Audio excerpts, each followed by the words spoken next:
ఈ దినవాక్య ధ్యానాంశం. ఈ సృష్టిని మనల్ని సృష్టించినది ఎవరు? ఈ లోకములో మనం ఏది చూసినా దాన్ని తయారు చేసిన వారు లేదా దానికి రూపం ఇచ్చిన వారు ఎవరో ఒకరు ఖచ్చితంగా ఉంటారు. దానంతటా అదే ఏది కూడా నిర్మించబడదు కదా. అలాగే మనము చూస్తున్న ఈ సృష్టి అంతా దానికి అదే కలగలేదు, కానీ ఎవరో ఒకరి ద్వారా సృష్టించబడి ఉండాలి. ఆ విధంగా సృష్టించిన వాడే దేవునిగా పిలువబడడానికి అర్హుడు. సృష్టిని సృష్టించిన వాడు మాత్రమే దేవునిగా పిలువబడడానికి, పరిగణించడానికి, ఆరాధించడానికి యోగ్యుడు. సృష్టికర్త కానివాడు దేవుడు కాలేడు. ఈ సృష్టి అంతటికి దేవుడే ఆధార సంభూతుడు. ఏ రీతిగా ఆకాశము, భూమి, సముద్రము, సూర్య, చంద్ర, నక్షత్రాలు, సకల జీవరాశులు ఇవన్నీ ఎలా ఏ క్రమములో సృష్టించబడ్డాయో ఈ భూమి మీద ఉన్న ఏ పుస్తకాలలో లిఖించబడలేదు, కానీ ఒక్క బైబిల్లో మాత్రమే స్పష్టంగా వ్రాయబడి ఉంది. ఆదియందు భూమి ఆకాశము దేవుడు సృజించాడు. వెలుగు కమ్మని పలకగా వెలుగు కలిగింది. వెలుగు మంచిదైనట్టుగా దేవుడు చూసి వెలుగును, చీకటిని వేరుపరిచి వెలుగునకు పగలనియు, చీకటికి రాత్రని పేరు పెట్టెను. పగలను పరిపాలించడానికి సూర్యుడిని, రాత్రిని పరిపాలించడానికి చంద్రుడిని, ఆ తర్వాత నక్షత్రాలను, సకల జీవరాశులను, ఈ సర్వ సృష్టి అంతటిని కూడా దేవుడు తన మాట మాత్రము చేత సెలవిచ్చి శూన్యములో నుంచి అద్భుతముగా సృష్టించాడు. ఆయనే దేవుడైన యెహోవా అని బైబిల్ స్పష్టంగా సెలవిస్తుంది. అయితే మనిషిని సృష్టించినది ఎవరు? నిన్ను నన్ను సృష్టించినది ఎవరు?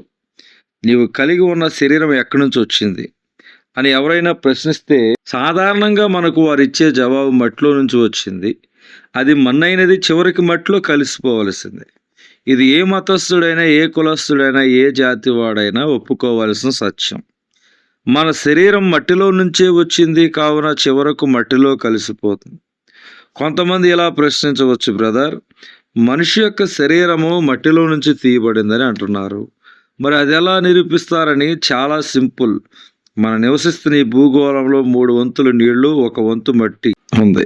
మనిషి శరీరం కూడా భూమిలోంచి తీయబడింది కాబట్టి అతని శరీరంలో కూడా 3 వంతులు ద్రవము, 1 వంతు మాంసం ఉంది. మట్టిలో ఉండే అన్ని ఖనిజాలు మనిషి శరీరంలోనూ ఉన్నాయి. ఒకసారి మట్టికి సంబంధించిన ఈ మనిషి నేను మట్టి వాడను కాదోయ్ అని గట్టిగా పైకి ఎగిరాడు. అప్పుడు భూమి, ఏమిటి నువ్వు మట్టి వాడివి కాదా, దిగు, కిందకి దిగు అని భూమి గట్టిగా లాగిందంట. మనిషి విమానంలో పైకి వెళ్ళినా సరే చివరికి కిందకి భూమి మీదకి రావాల్సిందే. కారణం, మనిషి ఇక్కడ నుంచే సృష్టించబడ్డాడు. ఇప్పుడు ఓ ప్రశ్న, మరి మనం మట్టిలో నుంచి వచ్చినట్లయితే మనల్ని అలా మట్టిలో నుంచి తీసిన దేవుడు ఎవరు? నీ దగ్గర జవాబు ఉందా? మనిషి ఏ విధంగా సృష్టించబడ్డాడో, ఏ రీతిగా మట్టిలో నుంచి తీయబడ్డాడో బైబిల్లో స్పష్టంగా వ్రాయబడింది. 6 రోజులలో ఈ సర్వసృష్టి అంతటిని సృష్టించిన తర్వాత చివరగా ఈ సర్వసృష్టిని పరిపాలన చేయడానికి, అందులోని సకల సమృద్ధిని అనుభవించడానికి దేవుడు తన స్వరూపమందు తన పోలుకు చొప్పున మట్టిలో నుంచి మనిషిని తన చేతులతో తయారు చేశాడు. ఆదికాండం 1:27.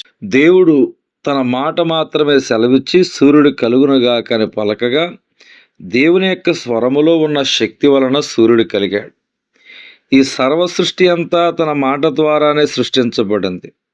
ఆయన వాక్కు బహుశక్తి కలిగినది, కానీ మనిషిని సృష్టించవలసి వచ్చినప్పుడు మనిషి కలుగుగాక అని అనలేకపోయాడు.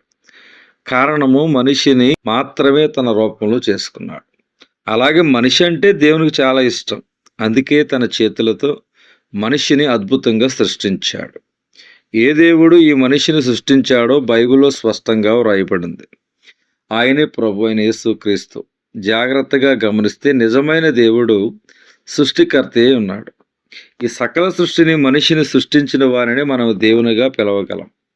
ఆయనే ప్రభు అయిన యేసుక్రీస్తు అని ఈ సకల సృష్టి అంతటిని, నిన్ను నన్ను సృష్టించాడని బైబిల్ సెలవిస్తుంది.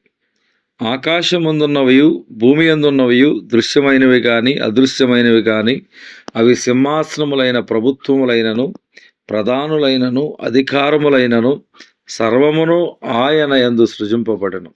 సర్వమును ఆయన ద్వారాను ఆయన బట్టి సృజింపబడెను. కొలస్సీ పత్రిక 1:16. ఇట్టి దేవుని కలిగి నీవు ధన్యుడవు. ఆయన నిన్ను తన మహిమ కొరకే సృష్టించాడు. గ్రహించి నువ్వు చేసే ప్రతి పని ద్వారా, మాట ద్వారా దేవునికి మహిమకరంగా జీవించు. దేవుడి కొద్ది వాక్యము దేవుడు దీవించును గాక. ఆమేన్.